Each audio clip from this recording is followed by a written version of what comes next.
Hello दोस्तों, आप सभी का स्वागत है एनसीईआरटी साइंस क्लास 18 हिंदी में। यहाँ पे हमारा चैप्टर नंबर रहने वाला है 14, जो विद्युत धारा के रासायनिक प्रभाव। अब चैप्टर का नाम क्या है? विद्युत धारा के रासायनिक प्रभाव। इसका हम फर्स्ट पार्ट करा चुके हैं। यहाँ से हमारा टॉपिक भी स्टार्ट होने वाला है कि विद्युत धारा के रासायनिक प्रभाव क्या है। इसके बारे में हम इसके आगे पढ़ेंगे और इसका हमने फर्स्ट पार्ट में कंप्लीट कराया था। यहाँ तक हमने पढ़ा दिया था। आपने ना देखा हो तो आप उस वीडियो को पहले देख लें, तो बाद में ये वाला देखें तो आपको अच्छे से पूरा चैप्टर आपका कंप्लीट हो जाएगा। बाद को हम इसके क्या करेंगे, इसके अभ्यास प्रश्न करेंगे। पहले हम इसका कंप्लीट चैप्टर पूरा कर लेते हैं। तो यहाँ पे हमने इतना सब एक फर्स्ट वीडियो में करा दिया था, आप उसे पहले जाकर देख लें। वहाँ पे हमने पढ़ा था चालक पदार्थ क्या है, विद्युत के हीन चालक क्या है, कुछ चालक उनके बारे में पढ़ा था। द्रव विद्युत चालन कैसे करते हैं इसके बारे में हमने डिटेल से पढ़ा था। अब आगे हम क्या पढ़ने वाले हैं, विद्युत धारा के रासायनिक प्रभाव के बारे में पढ़ेंगे और समझेंगे। वहाँ तक तो हमने कंप्लीट करा दिया। ये हमारा सेकेंड पार्ट रहने वाला है। तो देखते हैं विद्युत धारा। इसमें हम एक क्रियाकलाप को करके देख लेते हैं। दो बेकार सेलों से सावधानीपूर्वक कार्बन की छड़ें निकालिए। आपको क्या करना है, दो बेकार सेलों से सावधानीपूर्वक कार्बन के छड़ निकालिए। उनकी धातु की टोपियों को रेगमाल से साफ करके इन पर तांबे के तार लपेटिए। आपको क्या करना, उनकी धातुओं की जो टोपियों को क्या करना, रेगमाल से साफ करके और इन पर तांबे के तार को लपेटिए और उन्हें एक बैटरी से जोड़िए। और क्या करना है, उन्हें एक बैटरी से जोड़ना है। इन दो छड़ों को एक इलेक्ट्रोड कहते हैं। इन दो छड़ों को क्या कहते हैं, एक इलेक्ट्रोड कहते हैं। कार्बन की छड़ें आप देख सकते हो यहाँ पे क्या है, कार्बन की छड़ें, धातु की टोपी, कार्बन की छड़ और नीचे जल दिया गया है। यहाँ पे हमारा इलेक्ट्रोड दिया गया है। तो देख लेते हैं, जल से विद्युत धारा प्रवाहित करना। ये क्या कर रहा है कि जल से विद्युत धारा प्रवाहित हो रही है। स्थान पर आप लगभग 6 सेंटीमीटर लंबी लोहे की कीलें भी ले सकते हैं। आप क्या कर सकते हैं, इसके स्थान पर क्या कर सकते हैं, आप 6 सेंटीमीटर लंबी लोहे की कीलें भी ले सकते हैं। किसी कांच के गिलास या प्लास्टिक के कटोरे में एक प्याला जल भरिए। जल को और अधिक चालक बनाने के लिए इसमें एक छोटा चम्मच भरकर साधारण नमक या नींबू के रस की कुछ बूंदें मिलाइए। अब इस विलयन में इलेक्ट्रोड को डुबाइए। इस सुनिश्चित कीजिए कि कार्बन की जो छड़ों की धातुओं की टोपियां जल से बाहर रहें। 3-4 मिनट तक प्रतीक्षा कीजिए। आपको क्या करना, 3-4 मिनट तक प्रतीक्षा करनी है। इलेक्ट्रोड को ध्यानपूर्वक देखिए। फिर आपको इलेक्ट्रोड को ध्यानपूर्वक देखना है। क्या आप इलेक्ट्रोड के समीप किसी गैस के बुलबुले देख पाते हैं? क्या आप विलयन में हो रहे परिवर्तन का रासायनिक परिवर्तन कह सकते हैं? जो विलयन में परिवर्तन हो रहा है उसे हम क्या कह सकते हैं, रासायनिक परिवर्तन कह सकते हैं। आगे देखते हैं, सन 1800 में एक ब्रिटिश रासायनिक विज्ञान क्या थे, विलियम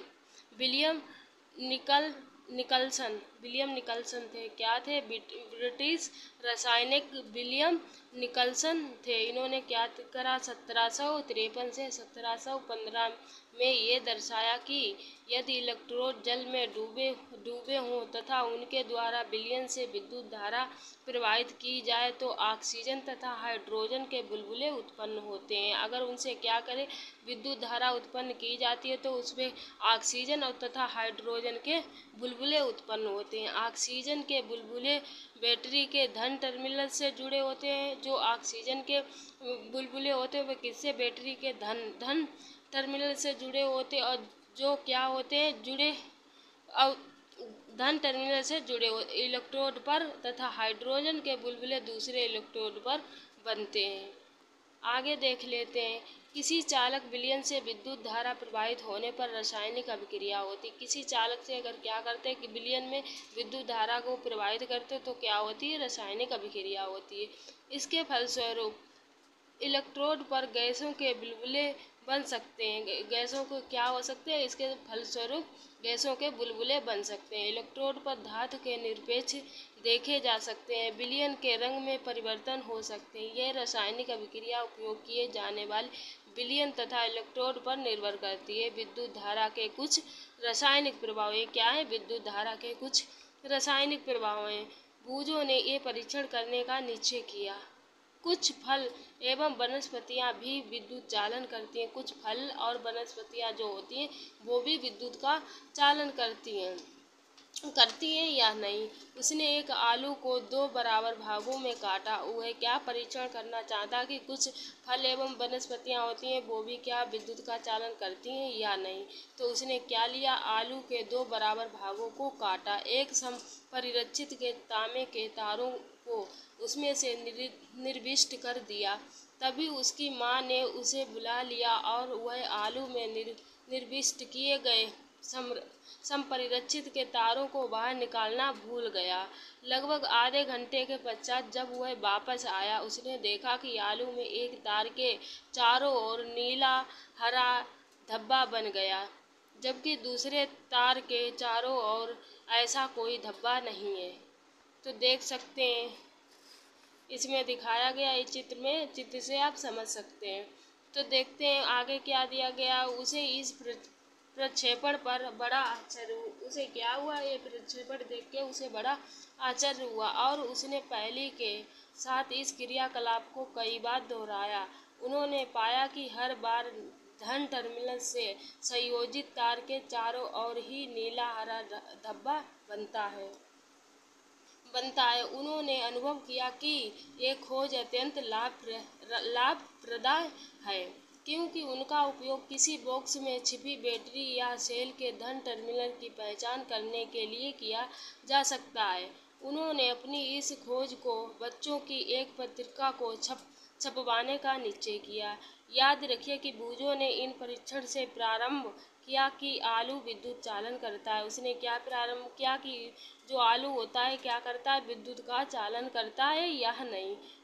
उसने पाया कि विद्युत धारा आलू में एक रासायनिक प्रभाव उत्पन्न करती है। विद्युत धारा क्या करती है, आलू में रासायनिक प्रभाव उत्पन्न करती है।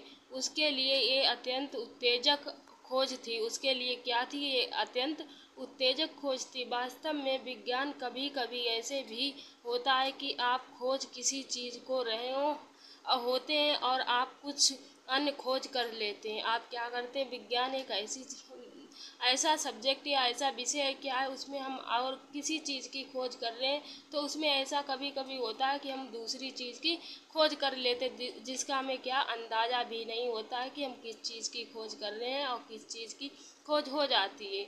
तो अनेक महत्वपूर्ण खोजें इस प्रकार से हुई हैं। अनेक महत्वपूर्ण खोजें किस प्रकार इसी प्रकार से होती हैं। विद्युत लेपन, तो हम विद्युत लेपन देख लेते हैं। बिल्कुल नई साइकिल का हैंडल तथा पत्तियों के रिम कितने चमकदार होते हैं। आपने देखे होंगे जो नई साइकिलें होती हैं उनके हैंडल और पत्तियों के रिम कितने चमकदार होते हैं। तथापि यह दुर्घटनावश इनमें खरोंच पड़ जाए, क्या वो अचानक से कोई दुर्घटना हो जाए, इसमें खरोंचे आ जाएं तो चमकदार नहीं होती हैं। तो क्या होती है, चमकदार नहीं होती हैं। आपने कुछ महिलाओं को ऐसे आभूषण पहनते हुए भी देखा होगा। आपने कुछ महिलाएं जो होती हैं ऐसे आभूषण पहनते हुए भी देखा होगा जो देखने में सोने जैसे प्रतीत होते हैं, लेकिन वो सोने के नहीं होते हैं। तथापि लगातार उपयोग से उनकी सोने की परत उतर जाती है।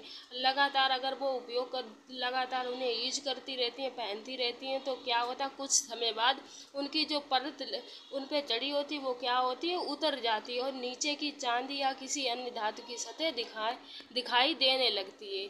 इन दोनों परिस्थितियों में एक धातु के ऊपर दूसरी धातु की परत चढ़ी होती है। इन दोनों परिस्थितियों में क्या होती है, जो एक धातु होती है उसकी धातु के ऊपर दूसरी धातु की परत चढ़ी होती है। इसका क्रियाकलाप देख लेते हैं। इस क्रियाकलाप के लिए इसे कॉपर सल्फेट तथा लगभग 10 सेंटीमीटर गुणे 4 सेंटीमीटर साइज की लंबे की 2 प्लेट चाहिए। किसी स्वच्छ तथा सूखे बीकर में 250 मिली अशुद्ध जल, जो अशुद्ध जल है उसे लीजिए। इसमें से चाय की 2 चम्मच भरकर कॉपर सल्फेट धो लिए घोलिए। अधिक चालक बनने के लिए कॉपर सल्फेट विलयन में कुछ बूंदे तनु सल्फ्यूरिक अम्ल को डालिए। आपको क्या करना है, जो कॉपर सल्फेट विलयन को विलयन लिया उसमें कुछ बूंदे आपको तनु सल्फ्यूरिक अम्ल की डालनी है। तांबे के प्लेट को रेगमाल से साफ कीजिए। आपको क्या है, तांबे की जो प्लेट लिए उसे रेगमाल से आपको साफ कर लेनी चाहिए। इन्हें पानी में धोकर सुखाइए। आपको क्या करना है, फिर उसे पानी में धोकर सुखाना है। तांबे की प्लेटों को एक बैटरी के टर्मिनलों से संयोजित कीजिए और उन्हें कॉपर सल्फेट के विलयन में डुबाइए। इसमें देख सकते हैं, इस चित्र में हमें दिखाया गया है तांबे की प्लेट ली गई है। तांबे की प्लेट कॉपर सल्फेट का इसमें विलयन लिया गया है, जो विद्युत लेपन दर्शाता हुआ सरल परिपथ है। तो परिपथ में लगभग 15 मिनट तक विद्युत धारा प्रवाहित होने दीजिए। आपको क्या करना है, 15 मिनट तक उसमें विद्युत धारा को प्रवाहित होने दीजिए। अब विलयन में इलेक्ट्रोड को हटाएं तथा उन्हें ध्यानपूर्वक देखिए। फिर आपको क्या करना है, इलेक्ट्रोडों को हटा लेना है। फिर उसे क्या करना, ध्यानपूर्वक देखना है, क्या उनमें से किसी एक से कुछ अंतर पाते हैं। क्या आप इस पर कोई परत चढ़ी देखते हैं, इस परत का रंग कैसा है। बैटरी के उस टर्मिनल को नोट कीजिए जिससे वे इलेक्ट्रोड संयोजित है।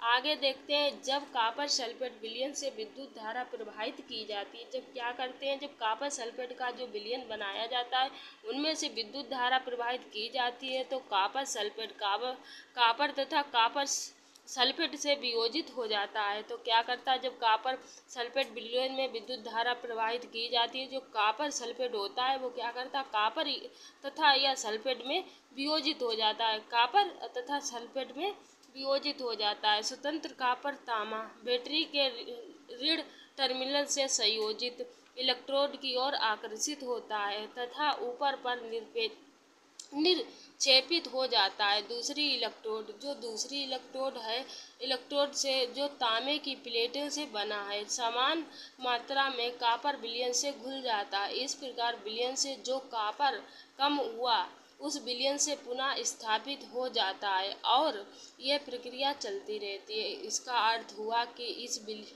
विद्युत लेपन प्रक्रिया में इलेक्ट्रोड से कॉपर दूसरे इलेक्ट्रोड को स्थानांतरित करता है। इसका अर्थ क्या हुआ कि जो विद्युत लेपन होता है उस प्रक्रिया से एक इलेक्ट्रोड से दूसरे इलेक्ट्रोड को स्थानांतरित करता है। विद्युत द्वारा किसी पदार्थ पर किसी वांछित धातु की परत निक्षेपित करने की प्रक्रिया को विद्युत लेपन कहते हैं। लेपन की क्या डेफिनेशन हुई, अगर विद्युत द्वारा किसी परत पर किसी वांछित धातु की परत निक्षेपित करने की प्रक्रिया को हम क्या कहते हैं, विद्युत लेपन कहते हैं। आपको ये याद रखना है, ये डेफिनेशन पूछी जा सकती है। ये विद्युत धारा को रासायनिक प्रवाह का एक सर्वाधिक सामान्य उपयोग है। विद्युत लेपन अत्यंत उपयोगी प्रक्रम है। उपयोग से धातुओं पर किसी दूसरी धातु की पतली परत विलेपित करने के लिए इसका व्यापक रूप उपयोग किया जाता है। विलेपित किए जाने वाली धातु की परत में कुछ ऐसे वांछित गुण होते हैं, कैसे वांछित गुण होते हैं जो उस वस्तु की धातु में नहीं होते, जो क्या होता है, उस वस्तु की धातु में नहीं होते जिस पर निक्षेपण किया जाता है। उदाहरण के तौर पे हम समझ लेते हैं, अनेक वस्तुएं जैसे कार कुछ भागों में स्नान गृह को टोंटी, गैस बर्नर, साइकिल का हैंडल, पहियों के रिम आदि पर क्रोमियम का लेपन किया जाता है। इन पे किसका लेपन होता है, जो चमकदार होते हैं इन पे आपको याद रखना है कि क्रोमियम का लेपन होता है, इसीलिए इन पे क्रोमियम की परत चढ़ाई जाती है। ये तभी इसलिए बहुत चमकदार हमें दिखाई देती है और क्रोमियम चमकदार दिखाई देता है। क्रोमियम बहुत चमकदार पदार्थ होता है, ये संरक्षित नहीं होता है। ये क्या होता है, ये संचारित नहीं होता। ये कैसा होता है, ये संचारित नहीं होता है।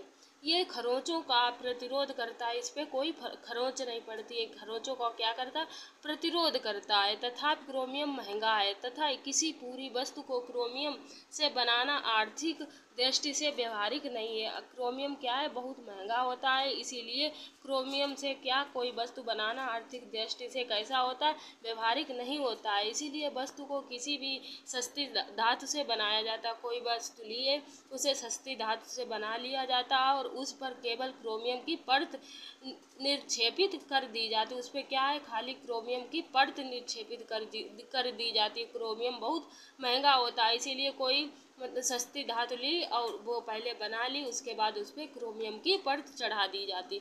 आभूषण बनाने वाली सस्ती धातुओं पर चांदी तथा सोने का विद्युत लेपन करते हैं।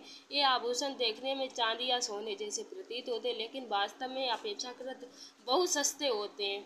खाद्य पदार्थ के भंडारण के लिए उपयोग किए जाने वाले टीन के डिब्बों में लोहे के ऊपर टीन का विद्युत लेपन किया जाए। जो खाद्य पदार्थ के भंडारण के लिए उपयोग किए जाने वाले जो टीन के डिब्बे उपयोग किए जाते हैं, उनके लोहे के ऊपर टीन का क्या करा जाता है, लोहे उसके अंदर लोहा होता है, ऊपर से टीन का विद्युत लेपन कर दिया जाता है। टीन से कम क्रियाशील होता है, टीन का क्या होता है, टीन कम क्रियाशील होता है। इस प्रकार खाद्य पदार्थ लोहे के संपर्क में नहीं आते हैं और खराब होने से बच जाते हैं। पुलों तथा वाहनों को प्रबल बनाने के लिए लोहे का उपयोग किया जाता है। पुल तथा जो वाहन बनते हैं उन्हें क्या करा जाता है, लोहों का उपयोग करा जाता है। लोहा क्या है, बहुत मजबूत है, बहुत प्रबल है, तथापि लोहे में संचारित होने तथा जंग लगने की प्रवृत्ति होती है। इसे संरक्षण तथा जंग से बचाने के लिए लोहे पर जिंक की परत चढ़ा दी जाती है। तो देख लेते हैं इस क्रियाकलाप को हम आगे। विद्युत कारखानों में उपयोग किए चुके विलयनों का निपटारा किया जाना भी एक मुख्य समस्या है। ये प्रदूषण अपशिष्ट है तथा पर्यावरण संरक्षण के लिए इस प्रकार से प्रदूषणों के निपटारे के लिए विशिष्ट दिशा निर्देश किए जाते। तो यहाँ पे हमारा चैप्टर पूरा कंप्लीट होता है। तो हम इसके नेक्स्ट वीडियो में हम क्या करेंगे, इसके अभ्यास प्रश्न करेंगे। तो यहाँ पे हमारा चैप्टर कंप्लीट हो गया। चलो मिलते हैं नेक्स्ट वीडियो में इसके अभ्यास प्रश्नों के साथ।